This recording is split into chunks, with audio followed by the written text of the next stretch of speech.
Good morning, everyone. Today, let's discuss about IV therapy. Intravenous therapy is a treatment that infuses intravenous solutions, medications, blood or blood products directly into a vein.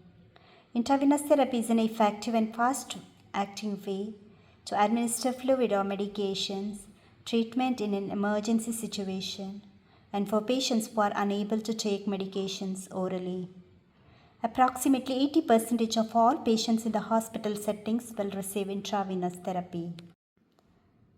Indications for IV therapy: fluid and electrolyte maintenance, restoration and replacement, blood and blood product administration, medication and nutrition administration to establish a lifeline for rapidly needed medications.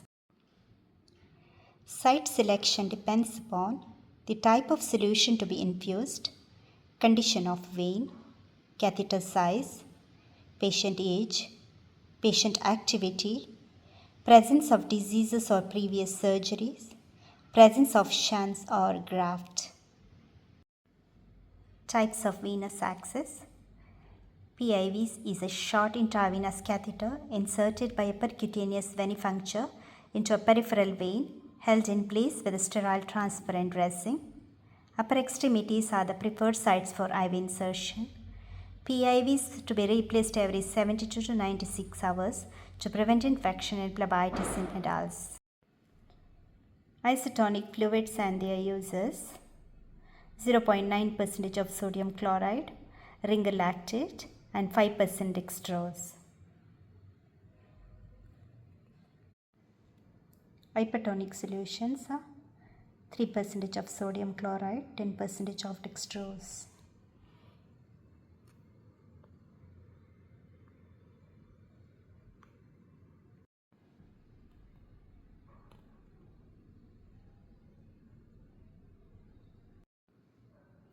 Let's discuss about complications of IV therapy.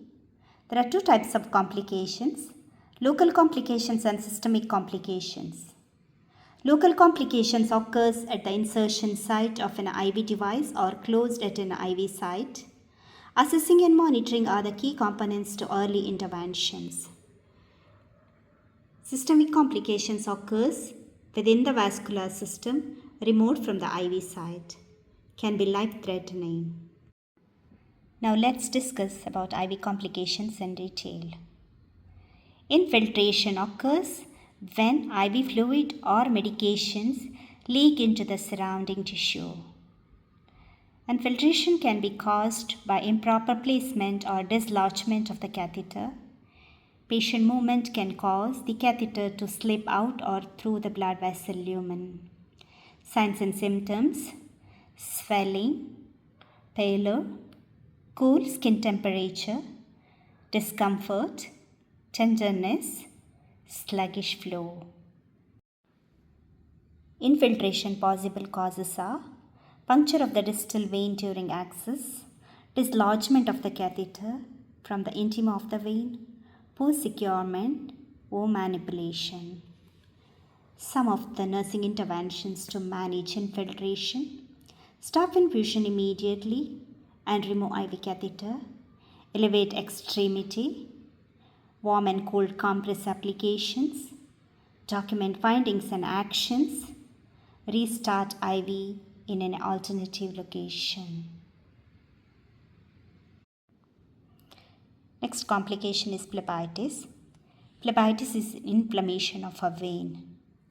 Some of the signs and symptoms are redness, swelling, warm, pain along the vein route, vein is hard, and sluggish flow.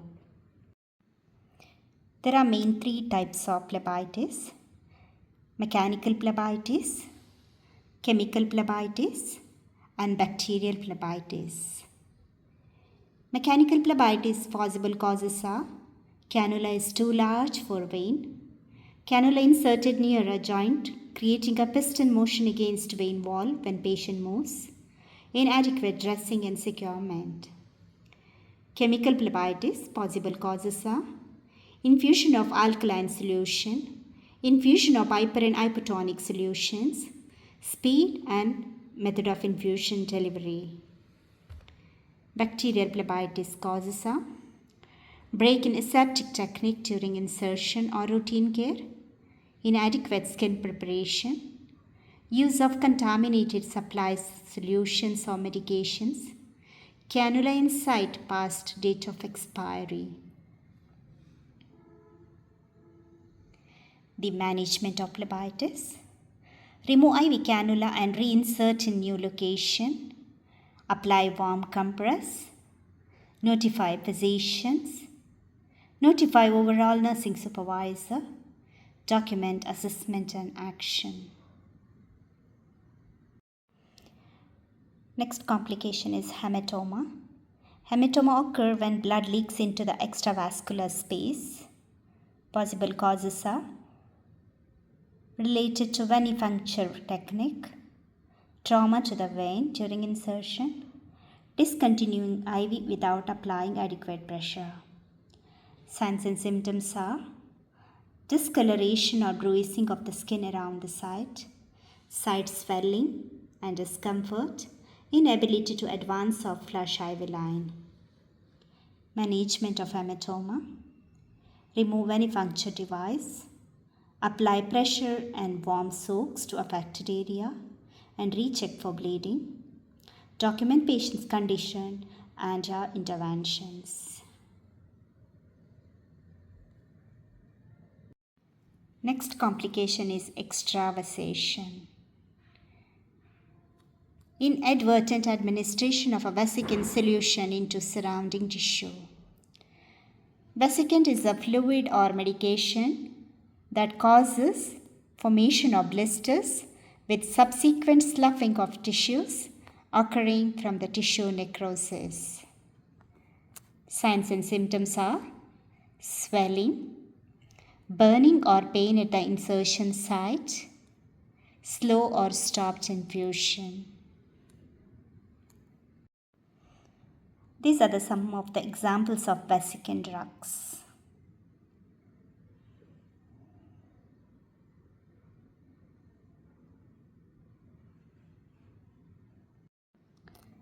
Extravasation management: stop the infusion immediately but leave the cannula in place. Elevate extremity. Aspirate fluid as much as possible through the cannula. Try to draw back 3 to 5 ml of blood. Mark and measure the extravasated area. Notify physician immediately. Notify your nursing supervisor. Complete an incident form and document. Next complication is air embolism. An air embolism takes place when bubbles of air introduced into the circulating blood. Occurs most frequently with a central venous device. Signs and symptoms are dyspnea, cyanosis, hypotension, weak rapid pulse, chest pain, loss of consciousness. The management is immediate corrective actions for suspected air embolism includes stop infusion by clamping the line, place patient on a left tendible position, administer oxygen, notify your immediate supervisor and physician immediately, document assessments and interventions. Next complication is fluid overload.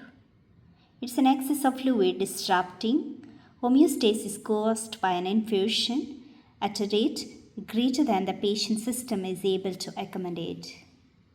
Signs and symptoms are tachypnea, dyspnea, tachycardia, hypertension, raised CVP measurement, and distended neck veins.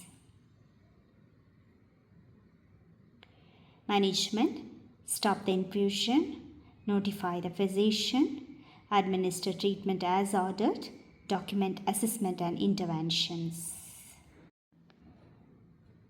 Next complication is septicemia. Systemic infection can occur as a result of phlebitis, poor securement of venipuncture, prolonged dwell time of the catheter, and failure to maintain aseptic technique during insertion site care. Signs and symptoms are redness, swelling, pain at the site, fever, chills, malaise, tachycardia. Management is notify physician, monitor vital signs, administer medications as ordered, culture the site and the device. In a hospital, to monitor phlebitis, the VIP score is used. Visual infusion phlebitis score.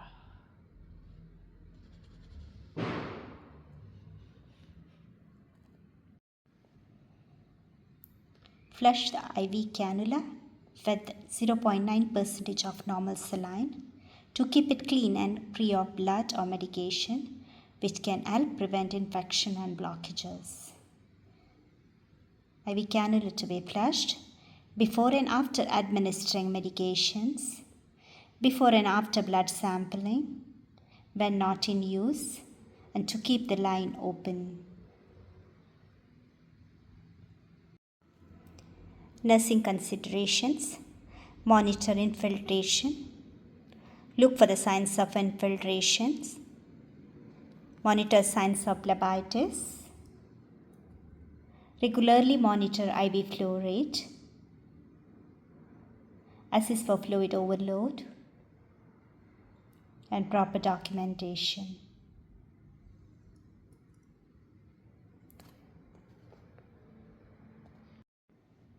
Thank you.